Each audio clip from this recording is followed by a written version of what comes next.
Alhamdulillahi Rabbil Alamin. Ashhadu an la ilaha illallah wahdahu la syarika lah. Wa ashhadu anna Muhammadan abduhu wa rasuluh la nabiyya ba'dah.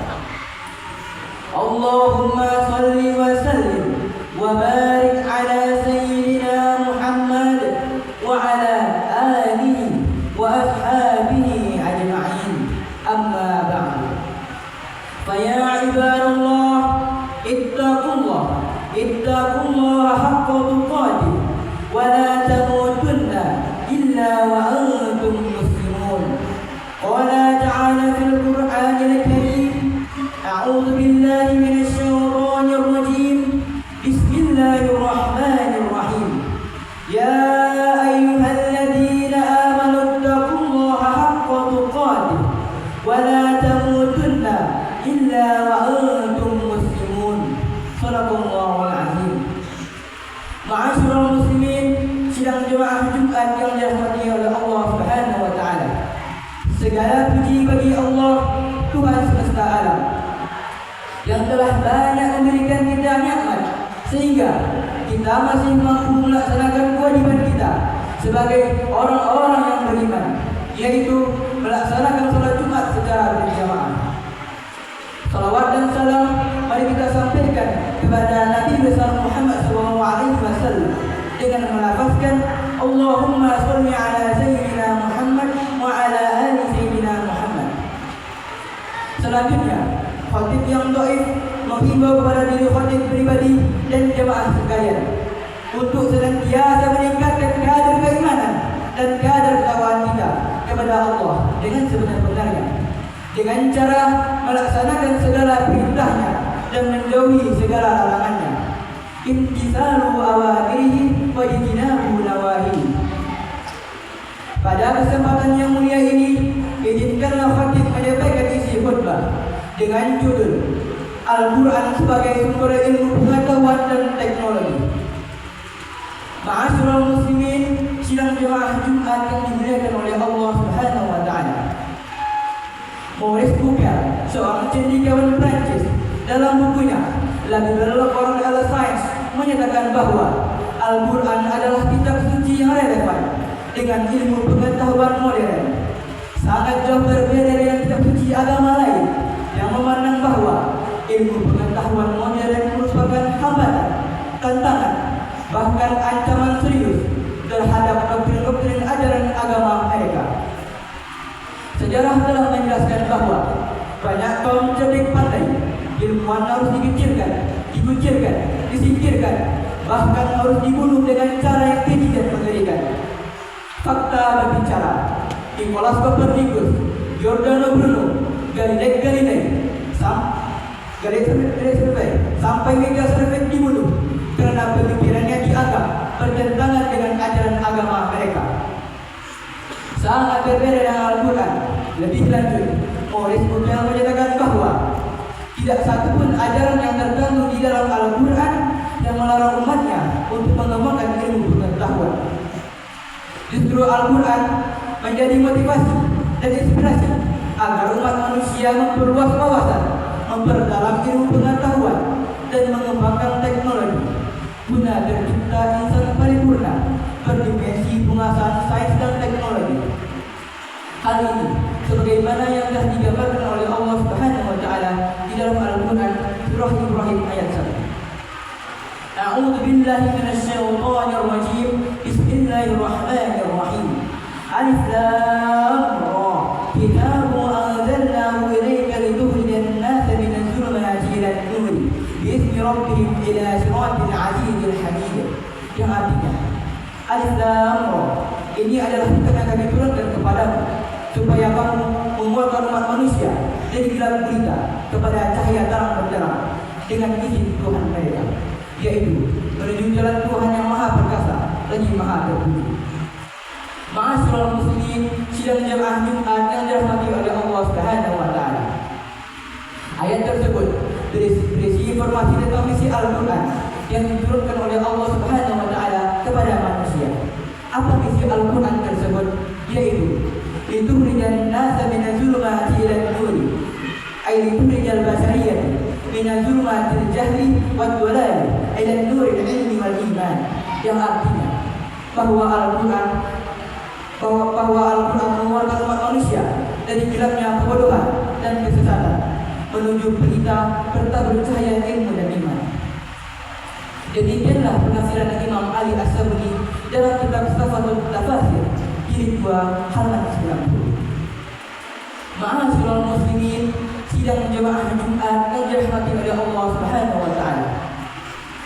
Secara analitis, Ibrahim Maskur dalam buku Fil Falsafatil Islamiyah menyatakan bahwa seluruh disiplin ilmu pengetahuan, baik yang terdahulu, sekarang maupun yang mendatang, baik ilmu yang berumpun genetic science maupun yang berumpun forensic science, semuanya bersumber dari Al-Quran Al-Karim. Sebagai fakta, karena Al-Quran diturunkan dengan bahasa Arab, hal ini telah mendorong munculnya ilmu tata bahasa Arab yang kemudian kita kenal dengan ilmu nahwu, sintaksis, dan ilmu sorof, morfologi. Karena Al-Quran diturunkan dengan gaya bahasa yang sangat puitis, mendorong lahirnya ilmu sastra yang kemudian kita kenal dengan ilmu balaghah. Karena Al-Quran banyak mengandung muatan logika, mendorong munculnya ilmu mantiq. Dari segi bahasa saja telah lahir berbagai cabang ilmu, apalagi jika kita analisis dari aspek isi, esensi, dan substansi kandungannya. Dari 30 juz, setiap surah, setiap ayat, setiap kata, bahkan setiap hurufnya syarat dengan isi, motivasi, bahkan inspirasi lahirnya berbagai ilmu, baik ilmu alam, sosial, filsafat, dan sebagainya.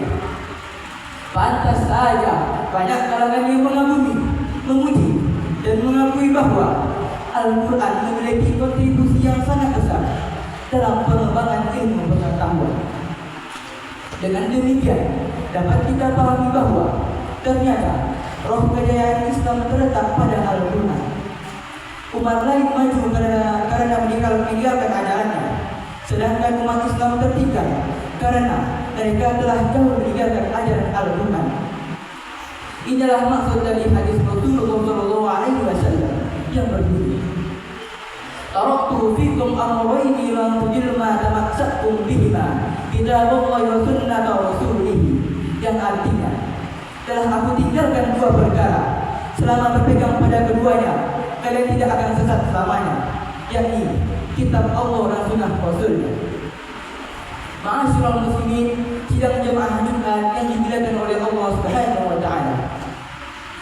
Demikianlah khutbah yang Bapak Khatib sampaikan, dengan harapan semoga kita termasuk orang yang bukan saja pandai membaca Al-Quran, tapi lebih dari itu kita termasuk orang yang berusaha memahami isi kandungan Al-Quran yang merupakan sumber dari berbagai macam ilmu pengetahuan.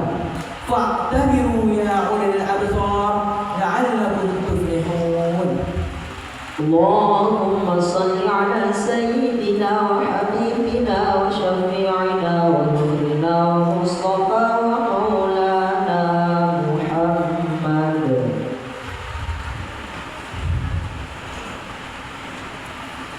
Alhamdulillahi rabbil alamin. Ashhadu an la ilaha illallah wahdahu la syarika lah, wa ashhadu anna Muhammadan abduhu wa rasuluh la nabiyya ba'dah. Allahumma salli ala sayyidina Muhammad wa ala ali sayyidina Muhammad kama sallaita ala Ibrahim wa ala ali Ibrahim, wa barik ala sayyidina Muhammad wa ala ali sayyidina Muhammad kama barakta ala Ibrahim wa ala ali Ibrahim fil alamin innaka Hamidum Majid. Amma ba'du. Faya ibadallah, ittaqullah haqqa tuqatih wa la tamutunna illa wa antum muslimun. Qala ta'ala fil Qur'anil Karim, a'udzu billahi minasy syaithanir rajim. Bismillahirrahmanirrahim. Wal 'asr, innal insana lafi khusr illa alladhina amanu wa 'amilus shalihat wa tawasaw bil haqqi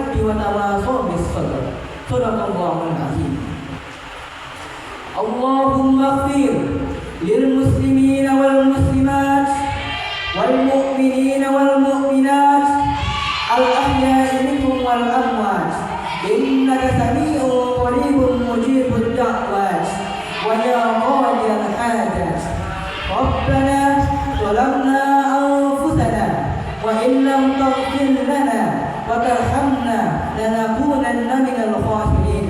ربنا لا تؤاخذنا إن نسينا أو أخطأنا. ربنا ولا تحمل علينا إصرا كما حملته على الذين من قبلنا. ربنا ولا تحمل علينا إصرا كما حملته على الذين من قبلنا.